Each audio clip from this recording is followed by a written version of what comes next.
Today we're checking out over 15 movie Mandela effects.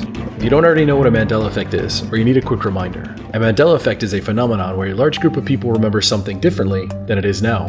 When it comes to the movies, this happens all the time.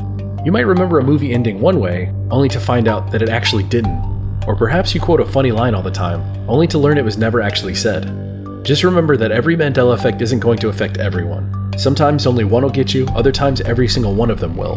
We don't know why this is, but that's what makes the Mandela effect so interesting. Today I'm covering a mixture of new examples as well as ones I've covered in the past combined into one massive video for all of you to enjoy. Today I'm talking about Batman, Star Wars, Hunger Games, Scary Movie, The Lion King, The Wizard of Oz, and so much more.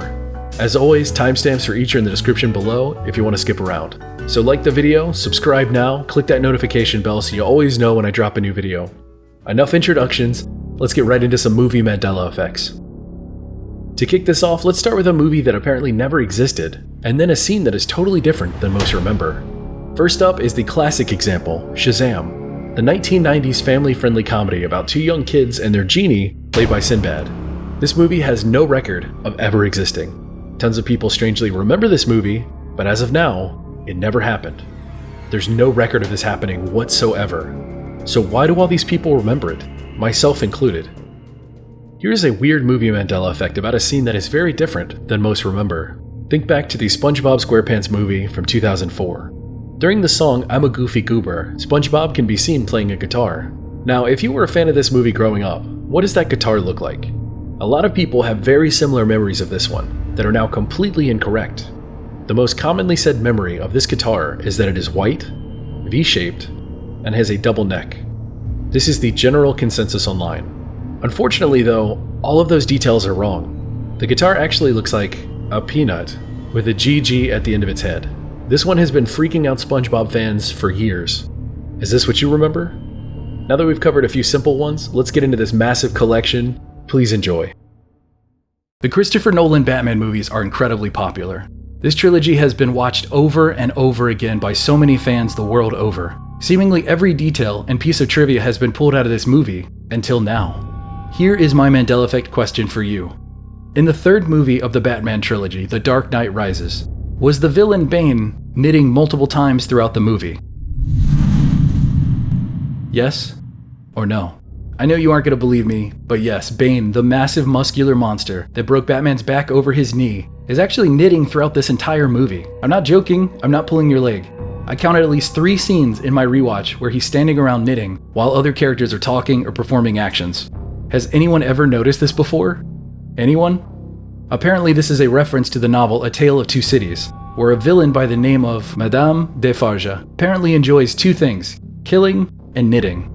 So what do you think? Has this detail always been there and the vast majority of people just never noticed it? Or has something changed? Let me hear your thoughts below. I'm going to be talking about the 1983 movie Risky Business. Specifically, a much beloved and often recreated scene starring Tom Cruise. In this famous scene, Tom Cruise is singing along with a song as he slides into frame. In this famous moment, what is he wearing? Visualize the scene in your head and come up with an answer. Is it a white shirt or is it a pink shirt with stripes? Well, get this. Now, it's actually a pink shirt with stripes. And not only is it a pink shirt with stripes, what else do you remember him wearing during this scene? Did Tom Cruise have sunglasses on during that scene or not? The answer now is no. He never wore sunglasses during that scene. The creepiest movie Mandela effects always seem to have multiple aspects missing. This time, it's the different shirt and the missing sunglasses. If you did remember the classic look, you aren't alone. Residue of this Mandela effect is all over the internet if you Google this topic. From parody ads and commercials, to The Simpsons, to even Scrubs reenacting this scene. This effect is one of the most compelling and mysterious of the movie Mandela effects.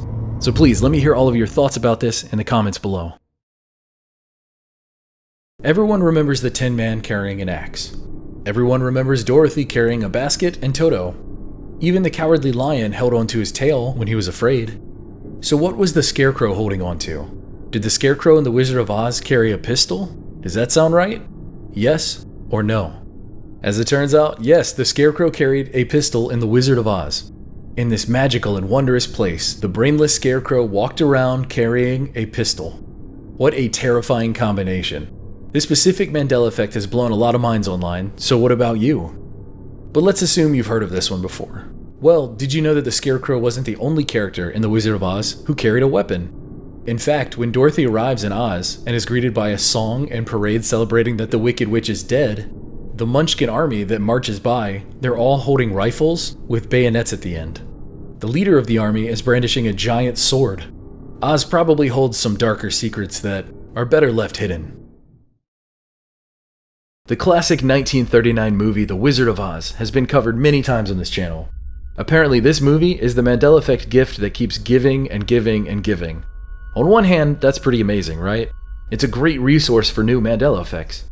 But on the other hand, it's terrifying how a movie that so many people have watched so many times just keeps changing and seemingly updating. This movie has previously been featured in 3 different videos of mine, so I decided to create a video 5 Wizard of Oz Mandela effects. After that video was released, I swore that was it. Nothing new could come from this movie, blood from a stone, the well has run dry, and yet here we are. Today, I'm talking about the Tin Man. Now, before I show you a picture of him, I want you to visualize details of him. The color, the texture, little details like that. Now that you remember him, here is my question. Does the Tin Man wear a metal bow tie? Yes or no? I'm not sure what you answered, but if you said no, you're wrong. The Tin Man does indeed have a metal bow tie at the base of his neck. Not only that, he also has a metal collar and rivets down his chest. When looked at as a whole, it's equivalent to a button-up collared shirt with a bow tie. Have you ever seen this before? I must have seen this movie 100 times and have never once noticed the bow tie or the button-up collared shirt design, that all the pieces connect together like that. So what do you remember? Do you have any recollection of the Tin Man having a metal collar around his neck with a bow tie? I'm really, genuinely curious what you have to say about this. Just Go With It is a romantic comedy that was released in 2011 and starred Adam Sandler, Jennifer Aniston, and Nicole Kidman. As funny as it is that this movie was critically panned and received 2 Golden Raspberry Awards for Worst Actor and Worst Director, that isn't why we bring this up today. We bring it up because of a Mandela effect regarding its official movie poster. This poster was plastered everywhere around the time of its release, and it shows Adam Sandler and Jennifer Aniston sitting side by side in beach chairs on a beach. Both characters have their hand outstretched towards each other. Now, if you haven't seen this movie poster before, this obviously isn't going to affect you. But for everyone else that has seen this movie poster, here is my question. What are those hands doing on the poster? Are they fist bumping, or are they clinking their glasses together? Despite what seemingly a lot of people believe, it turns out that they are not clinking their glasses together. They are indeed fist bumping. Now, this whole image is artistically confusing. Of course, it's always possible that they were always fist bumping and people just saw this incorrectly. But why is the artwork so cluttered? Where they're fist bumping, a random woman is standing behind them. So instead of a clean image of knuckles pressed together, it becomes a confusing visual mess. If you digitally remove or simply move the random background woman from this poster, it still looks like their hands could be holding wine glasses and clinking them together. But perhaps that's what our minds want to see. So tell me, is this nothing more than a visual illusion that tricked a lot of people online? Or was this poster altered in some way by the Mandela effect? However you feel about this, stay tuned because the effects later on in this video, they're going to get weirder and scarier. The Hunger Games was a movie released in 2012 and was based off the 2008 book of the same name. The aspect of the film we're talking about today is the Battle Royale competition. A bunch of people usually spread out over a large map fighting to the death until there's only one person remaining. Well, our Hunger Games Mandela effect has to do with the one scene right before the Hunger Games start. Do you remember when all the participants are standing on their own individual platforms, waiting for the games to start?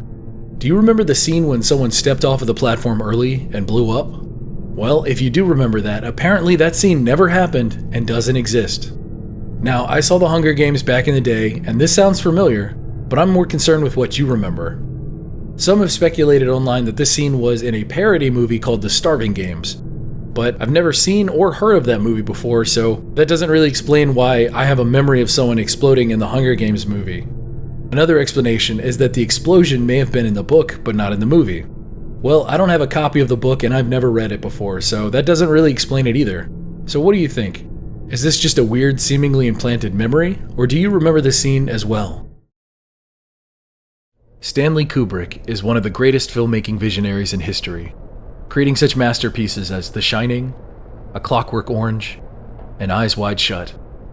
But today we're talking about his 1968 classic, 2001: A Space Odyssey. This beyond impressive wallpaper generator of a film has inspired pretty much every science fiction movie since. 2001: A Space Odyssey is specifically known for how sparingly it uses dialogue. In fact, during its 142-minute runtime, it has less than 40 minutes of dialogue. But what dialogue the movie does have is some of the most memorable. Like when HAL 9000 says, "This mission is too important for me to allow you to jeopardize it." Or Dave pleading with HAL, "Open the pod bay doors, HAL." And HAL 9000 responding by saying, "I'm sorry, Dave. I'm afraid I can't do that." Or, probably the most well-known quote from HAL 9000 saying, "Good morning, Dave." Except, here's the thing. As it is now, HAL 9000 never actually said that line. Not once in the movie, or in any trailer, or in any of the cut scenes. Nowhere. So how is this possible? What happened to this line? Why do so many people remember and quote this line when it apparently never existed? These are questions I don't know the answer to, so I'd like to hear what you think. Is this a Mandela effect? Or is this quote just some incorrect and misremembered phrase repeated over and over worldwide? As always, let me hear your thoughts below. The year is 1973, and the movie The Exorcist just released. Audiences across the nation are terrified. The cussing, the gore, the special effects, and story was incredibly scary for its time.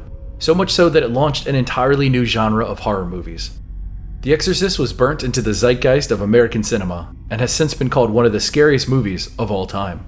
If you watch it nowadays, I would argue that it's not quite as scary as a lot of those people remember, but times have changed, we've seen a lot of scary movies since. So regardless of how you feel about this movie, if you have seen it, I have a Mandela effect for you. Remember poor Reagan, tied to the bed and possessed? Did Reagan have a feeding tube in her nose during The Exorcist? Yes or no? Well, it turns out in a lot of scenes, she actually did.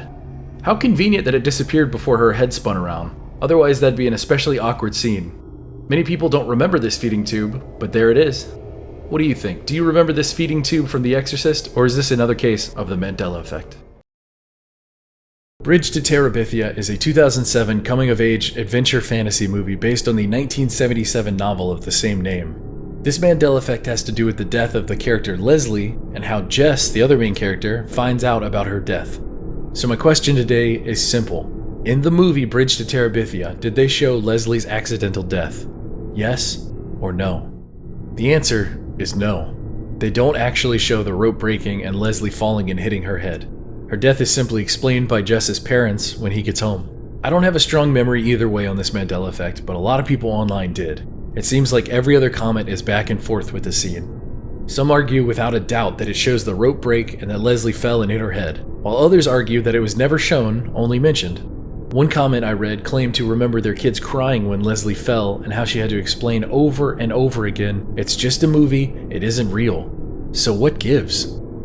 Some speculate that the movie may have been altered, that this death scene was originally in the movie but was later cut out because it was primarily for kids and young teens. So the question now is it possible that Bridge to Terabithia was altered post-release? Well, I looked into this and it's absolutely possible, but without studio confirmation on an edit, we can only speculate. Digging deeper into this mystery, I discovered the original runtime is listed on Movie Showtime websites as 1 hour and 36 minutes. The digital copy that you can rent or purchase today has the exact same runtime. So an edit post-release is extremely unlikely unless they replace the missing footage with the exact same amount of extra footage, which seems really complicated and unnecessary. To believe that, we would need evidence of a new scene, and no one has mentioned that or talked about an extra scene in this movie. So as far as I can tell, this movie was not altered or cut. Forrest Gump is an American movie classic. It tells the story of Forrest Gump's incredible life. Everything from his origins to his time in Vietnam to his life as a shrimp boat captain. His life and his adventures could all be simplified into one very famous and memorable line in Forrest Gump. Forrest Gump is sitting on a bench talking to a woman. He has a box of chocolates in his lap and offers some to the woman. What is the memorable line that he says? Is it, "Life is like a box of chocolates, you never know what you're gonna get"? Or is it, "Life was like a box of chocolates, you never know what you're gonna get"? The answer is, life was like a box of chocolates, you never know what you're gonna get. What do you think? Is that what you remember? I know many of you out there don't like the single letter or single word Mandela effects, but this one is extremely popular and interesting because of the context of the statement. The two variations are talking about different moments in time. Life is like a box of chocolates. You never know what you're gonna get. This phrase implies life is a mystery that has yet to happen. The correct phrase now, though, is life was like a box of chocolates. You never know what you're gonna get. This implies a very different perspective. Life was like a box of chocolates, as in it's already happened. The pieces were already revealed. The mystery is done. Then it claims you don't know what you're gonna get. But that simply doesn't work with the previous statement. If life was, then it's already over. So, long story short, perhaps most people remember this phrase differently because it makes more sense that way. Maybe that was the point of it, to make you think about the actual statement that was being said. Perhaps it was a mistake that was left in. Or perhaps it was indeed the way many of us remember it, and the Mandela effect strikes again. What words do you remember? Life was or life is? Think back to the Disney classic The Lion King. Remember the characters Timon and Pumbaa? How do you spell Pumbaa? Is it with one A or is it with two? It's Pumbaa with two A's. What do you think? Is that the correct way of spelling it, or does Pumbaa with one A feel more accurate? Here are a bunch of tweets I screenshotted that had the same exact reaction.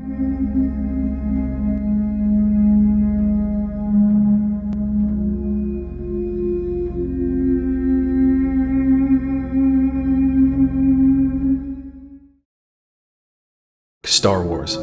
This movie is famous for a lot of reasons, but what I'm talking about today is one super memorable quote from Star Wars, and who exactly said it. The famous line, "May the Force be with you," was said by who in Star Wars? Was it Han Solo? Or was it Obi-Wan Kenobi? As it turns out, Obi-Wan Kenobi never said, "May the Force be with you" in the original Star Wars movie. Obi-Wan Kenobi said numerous variations of that phrase, such as, "The Force will be with you, always," and, "Luke, the Force will be with you," but never that exact line. Despite that line seemingly being merchandised to death. What do you think? As always, let's hear about it in the comments below.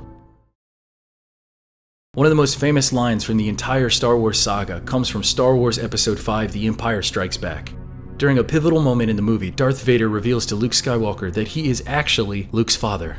This shocking twist actually threw the entire good versus evil trope into the garbage because it made it a much deeper and more morally gray affair. Not only was Darth Vader Luke Skywalker's enemy, it is now also his father. So this line right here by Darth Vader is beloved by millions and quoted an endless amount of times throughout modern history. So here's my question. What is it that Darth Vader said to Luke? Is it, "Luke, I am your father"? Or is it, "No, I am your father"? The iconic line delivered by James Earl Jones is actually, "No, I am your father." Is that what you remember? Somehow the incorrect phrase, "Luke, I am your father," has been repeated countless times online, in other movies, in TV shows, and in popular culture. So tell me, is it possible it actually was, "No, I am your father" all along, and we've just been reciting it incorrectly all these years? Or did the Mandela effect change this line at a certain point in time? I'll leave that answer for you to decide.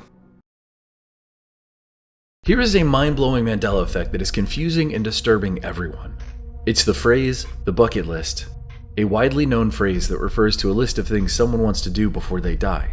Maybe on your bucket list you have skydiving, or getting married, or traveling around the world. It's a super common phrase that has been around for a long time, but what if it hasn't? When do you think the phrase, the bucket list, was first used?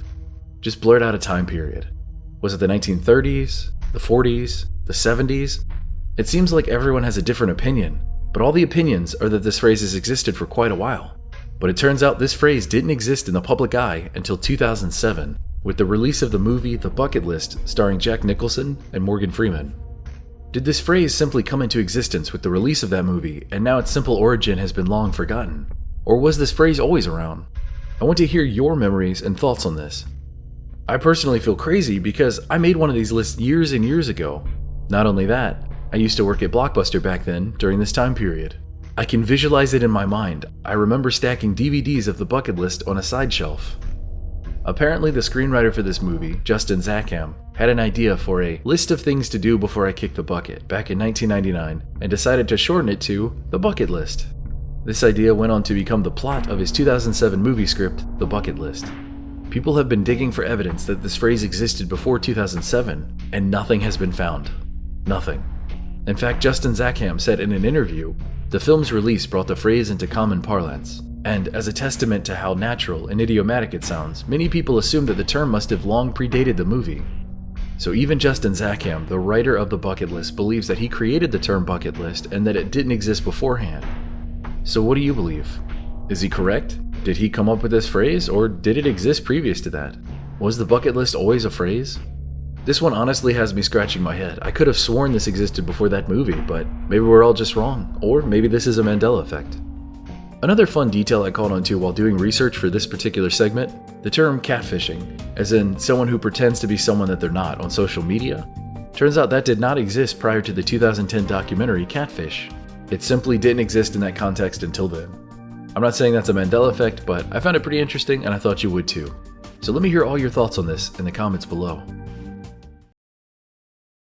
Are you going to dress up for Halloween this year? If you are, might I suggest the classic vampire look of Lestat from the 1994 movie Interview with a Vampire? Or is it Interview with the Vampire? Admit it, I caught you off guard with that quick transition, huh? So which did you choose? Is it A or is it the? The correct answer for the film adaptation of Anne Rice's classic novel is Interview with the Vampire. What's interesting to me is that the German title of this movie translates to Interview with a Vampire. This is one of those Mandela effects where I'm sure the split is much closer to 50-50 than most. So where do you fall? Also, as a side note, this movie came out in 1994? Really? I thought it'd be closer to the 2000s. Another Disney classic is 1992's Aladdin. This movie takes place in the nondescript Middle Eastern country of Agrabah.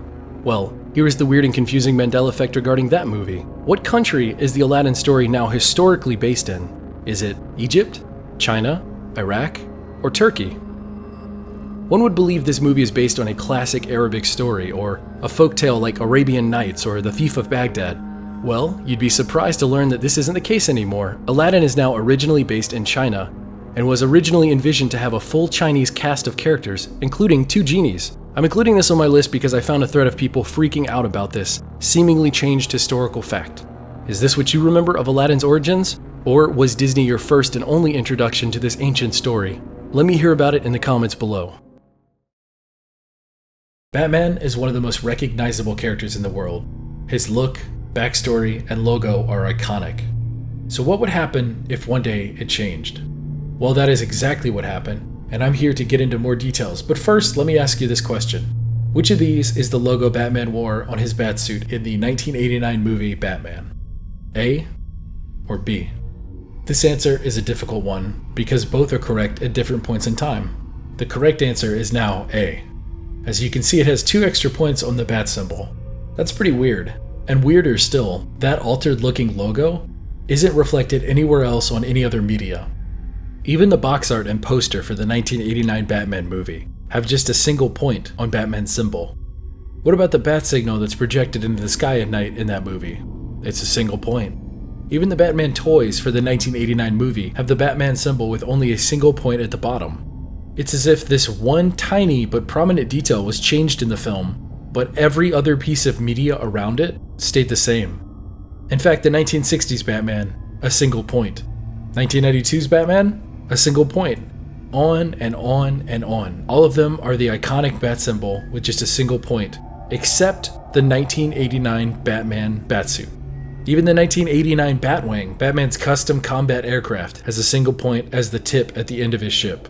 So what do you all think about this? Such a weird change to such an iconic symbol that has been around for decades and decades. It makes no sense to me, but I'm super curious to hear what you all remember and how this makes you feel. Let me hear it in the comments below.